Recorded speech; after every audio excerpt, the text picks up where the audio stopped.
Good evening दोस्तों, कैसे हैं आप लोग। मैं सीए विकास शर्मा आपका अपने यूट्यूब चैनल सीए विकास शर्मा पर फिर से स्वागत करता हूं। लेके आया हूं आज आपके लिए एक वीडियो जिसमें मैं बात करूंगा ई कॉमर्स और उसकी अकाउंटिंग के बारे में। जैसा कि आप लोग जानते हैं, मैंने कुछ सेशन इंट्रोड्यूस करे हैं ई कॉमर्स के ऊपर, तो आज मैं आपसे बात करूंगा ई कॉमर्स में कैसे हम SKU मास्टर क्रिएट करेंगे। जी हाँ दोस्तों, आज मैं आपको बताऊंगा इस वीडियो के माध्यम से कि अगर हमें ई कॉमर्स की अकाउंटिंग करनी है तो उसके लिए सबसे पहला और इम्पोर्टेंट एस्पेक्ट जो हमें पूरा करना होगा वो SKU मास्टर क्रिएट करना होगा, जिसको हम स्टॉक मास्टर भी कहते हैं।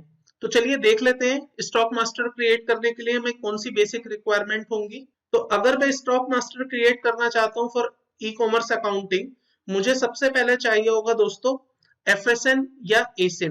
आप सभी जानते हैं FSN फ्लिपकार्ट की बात करता है, जबकि ASIN हमारे Amazon में होता है। तो अगर आप ई कॉमर्स इंडस्ट्री में बिलोंग करते हैं तो आप इस टर्म से फेमिलियर होंगे। दोस्तों दूसरा जो हमें एट्रीब्यूट चाहिए होगा वो SKU। और आप जानते हैं जब भी आप किसी प्लेटफॉर्म पर अपनी कोई भी प्रोडक्ट की लिस्टिंग करते हैं तो वहां पर आप अपना SKU असाइन करते हैं, and this is just for your reference only. आप ये अच्छे से जानते हैं। उसके बाद आता है दोस्तों article name. So article name में क्या है, it's depend upon the industry to industry. जी हाँ दोस्तों, होता क्या है, अगर मैं मान लीजिए मोबाइल इंडस्ट्री से बिलोंग करता हूं, आई एम सेलिंग मोबाइल, तो वहां पर मेरा जो आर्टिकल नेम होगा उसमें बहुत सारी चीजें कवर होंगी, जैसे वहां पर उसका क्या कलर है, दूसरा उसका रैम साइज क्या है, उसका स्टोरेज साइज क्या है। इस तरह से वहां पर मेरा आर्टिकल नेम डिसाइड होता है। एग्जाम्पल के लिए ले लेते हैं Vivo V19 6x64। It represent Vivo is a company name, V19 is a model, 6 is a RAM, 64 is a ROM internal storage. उसके बाद दोस्तों हमें और जो चाहिए वो हमें साइज चाहिए, कलर चाहिए, या और भी ऐसे कोई वेरिएंट जो इंडस्ट्री टू इंडस्ट्री वेरी करते हैं या अवेलेबल होते हैं, वो सब हमें चाहिए होंगे। एक और एग्जांपल ले लेते हैं।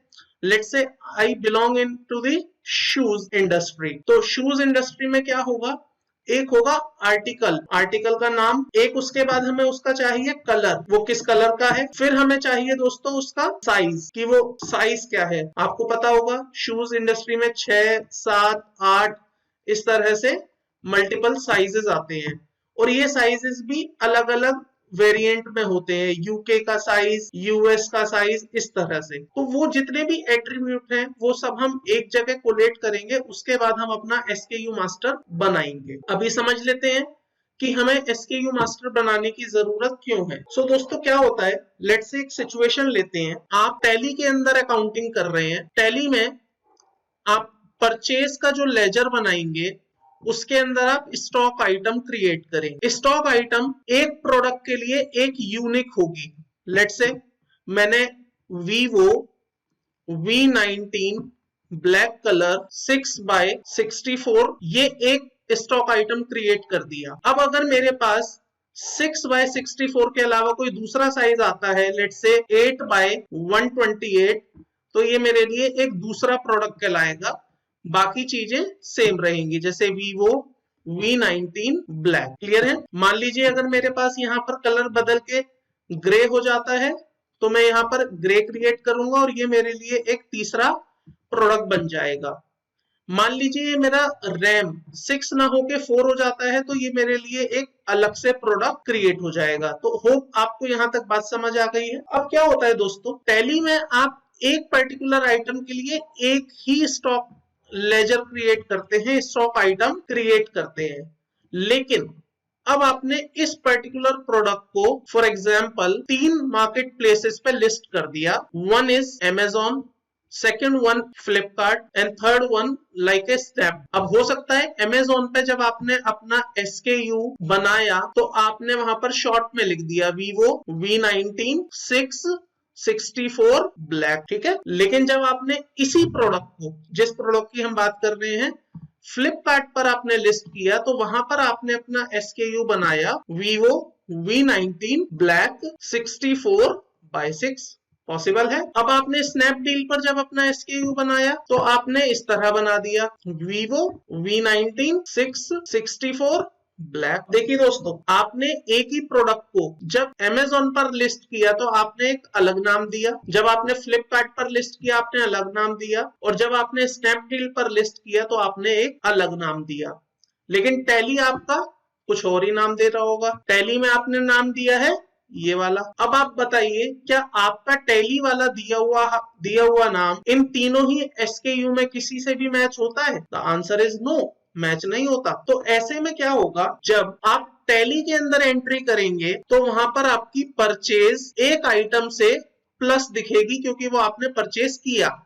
लेकिन जब आप सेल करेंगे, और ऑब्वियसली सेल्स आपने अमेजोन, फ्लिपकार्ट और स्नैपडील तीनों के थ्रू की होगी। मान लीजिए वहां पर मैं कुछ भी एक रैंडम नंबर ले लेता हूं, यहाँ पर आपने 2 पीस बेच दिए, यहाँ पर आपने 1 पीस बेचा और यहाँ पर आपने 10 पीस बेचे, तो टोटल आपने 13 पीस बेच दे। तो यहाँ पर क्या होगा, टैली में परचेज दिखेगी आपको 13 पीस एग्जाम्पल, और सेल दिखेगी आपको 13 पीस। यहाँ तक कोई इश्यू नहीं है। लेकिन होगा क्या, जब आप स्टॉक रिपोर्ट रन करेंगे तो वहां पर आपको 4 एसकेयू दिखाई देंगे। एक जो आपने परचेज किया था उसका नाम, वो आपको 13 क्वांटिटी प्लस दिखेंगी, और आपको 2, 3, 4 अलग से एसकेयू दिखाई देंगे जिन्हें आपने सेल्स किया था। और दोस्तों वहां पर आपको -2, -1 और -10 क्वांटिटी दिखाई देंगी, दैट इज -30। तो हमें इस प्रॉब्लम को सॉल्व करना है कि कैसे हम क्या करें जिससे कि मेरे टैली के अंदर जो परचेज है वही मेरी सेल बन जाए। तो उसके लिए मुझे सबसे पहले प्रोडक्ट को स्ट्रीमलाइन करना पड़ेगा, उनको एक आइडेंटिफिकेशन देनी पड़ेगी। दोस्तों, आइडेंटिफिकेशन ही स्टॉक मास्टर कहलाएगा। मैं आपको अभी ये सिखाऊंगा कि हम क्या प्रोसेस इंप्लीमेंट करेंगे जिससे कि मैं परचेज चाहे कुछ भी करूं, मैं सेल चाहे कुछ भी करूं, जब टैली में उसकी एंट्री आए, टैली उसे परचेज और सेल दोनों को आपस में नलीफाई कर दे, न्यूट्रलाइज कर दे, दोनों को बैलेंस कर दे। अगर टैली ने किसी चीज का परचेज किया है तो सेल करते में भी वही स्टॉक आइटम माइनस हो, ना कि एक नया स्टॉक आइटम क्रिएट करके हम उसे माइनस करें। ठीक है, तो इसके लिए हमें क्या करना पड़ेगा दोस्तों, जैसा कि मैंने पिछली स्लाइड में बताया, आपको कुछ बेसिक इंफॉर्मेशन चाहिए। तो एग्जांपल के लिए ले लेते हैं, मैंने फ्लिपकार्ट से या अमेजोन से, कोई भी आप मार्केट प्लेस ले सकते हैं, मैंने एक रिपोर्ट डाउनलोड करी है। उस रिपोर्ट को हम कहते हैं एसकेयू लिस्टिंग रिपोर्ट। इस रिपोर्ट में दोस्तों, मान लीजिए मैं अभी एग्जांपल ले रहा हूं फ्लिपकार्ट का। इस रिपोर्ट में क्या होगा, आपको बहुत सारी चीजें मिलेंगी। सबसे पहले आपको मिलेगा FSN, this is a Flipkart serial number. दूसरा आपको मिलेगा SKU, तीसरा आपको मिलेगा लिस्टिंग ID। उसके बाद आपको बहुत सारी चीजें और मिलेंगी, वो सब हमारे काम की नहीं है।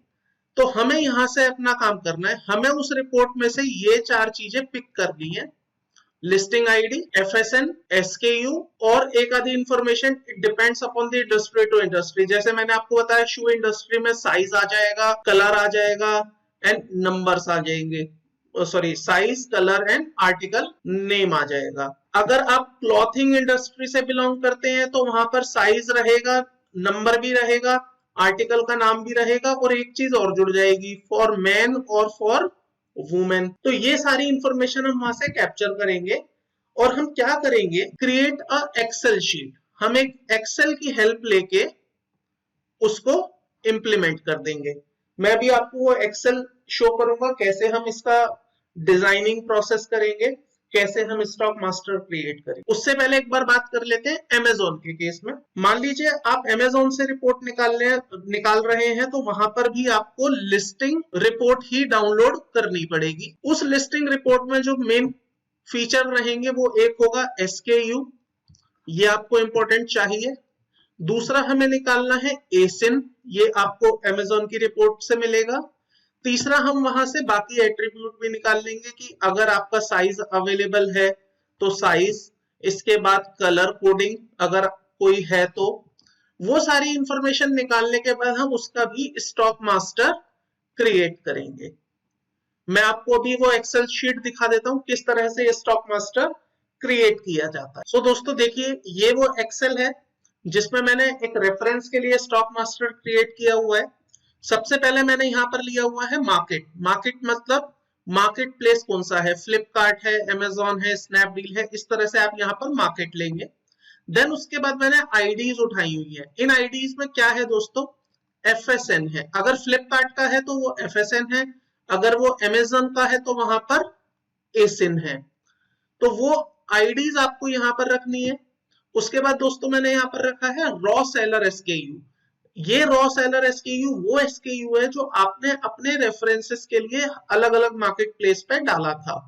देन साइज, अगर मार्केट प्लेस की रिपोर्ट में आ रहा है तो बहुत अच्छी बात है, नहीं आ रहा है तो आप यहाँ पर अपना साइज खुद क्रिएट करेंगे। देन आता है new seller SKU। New seller SKU में अगर आप ध्यान से देखें तो मैंने कुछ नहीं किया है दोस्तों।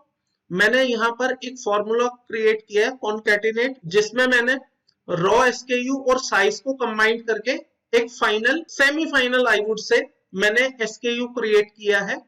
इसके बाद फिर मैंने यहाँ पर आर्टिकल नंबर असाइन किया है। देखिए, this is a one time activity जो आपको हर बार करनी पड़ेगी जैसे जैसे आप कोई भी SKU क्रिएट करेंगे। और इनिशियली लेट से आपने ई कॉमर्स का बिजनेस स्टार्ट किया, फर्स्ट मंथ की आप अकाउंटिंग कर रहे हैं, तो वहां पर आपको ये वन टाइम एक्टिविटी करनी पड़ेगी। और उसके बाद मैं आपको तरीका बता दूंगा कि कैसे आप इस स्टॉक मास्टर को on a regular basis update कर सकते हैं।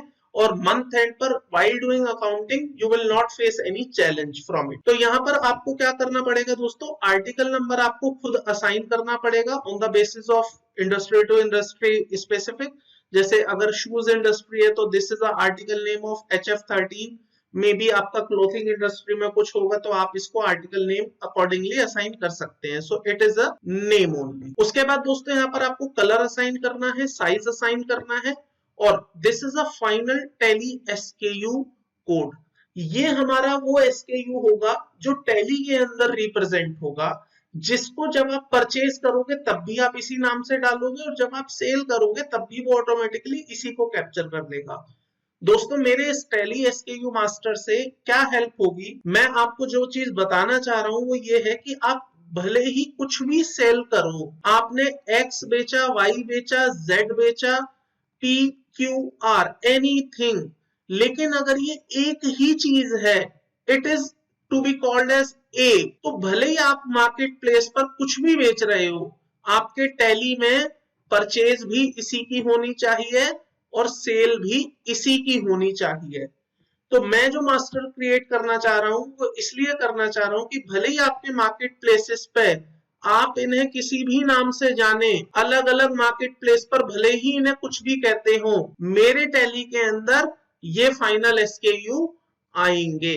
मैं जब जब परचेज करूंगा यही SKU परचेजिंग में आएंगे और मैं जब जब सेल करूंगा यही SKU सेल में आएंगे।